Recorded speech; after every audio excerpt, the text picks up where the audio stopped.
Good evening, ladies and gentlemen. Beauty lies in imperfection. What is perfection?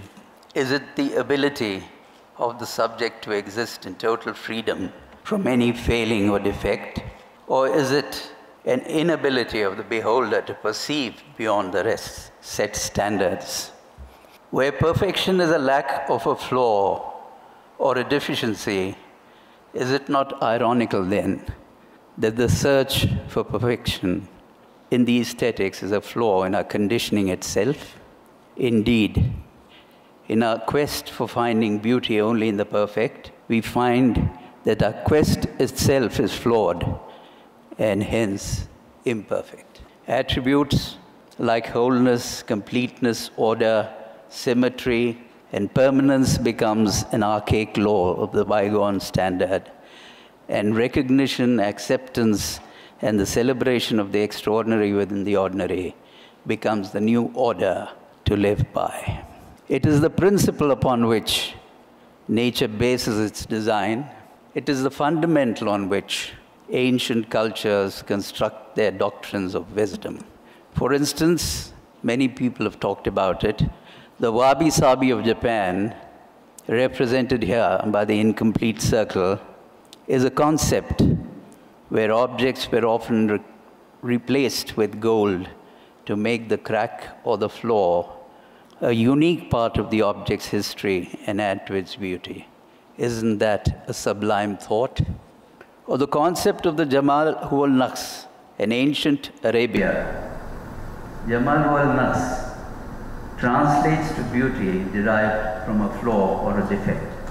This concept is born out of the belief that only God is perfect. Everything else being imperfect is still inherently beautiful because it reflects the perfection of its creator. Closer home, we have the breathtaking Ajanta and Ellora, where it is believed that the master craftsman would deliberately create an error in the fabulous paintings or sculpture so as not to compete with the creation or nature. All this makes one ponder upon the obvious question, what is it about imperfection that we find so mesmerizing, so fascinating? Is it the unapologetic audacity, its boldness, its uniqueness, the fact that it exists in spite of itself? Or is it the layers created within the character, the magnificence in its decay?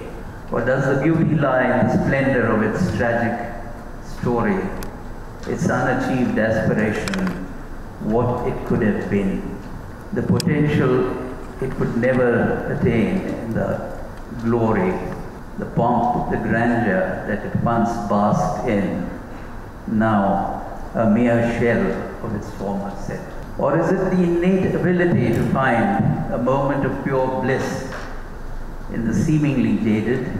Maybe these questions shall never be answered, or maybe they aren't meant to be answered.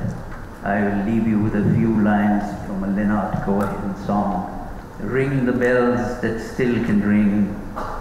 Forget the perfect offering. There's a crack in everything. That's how life gets.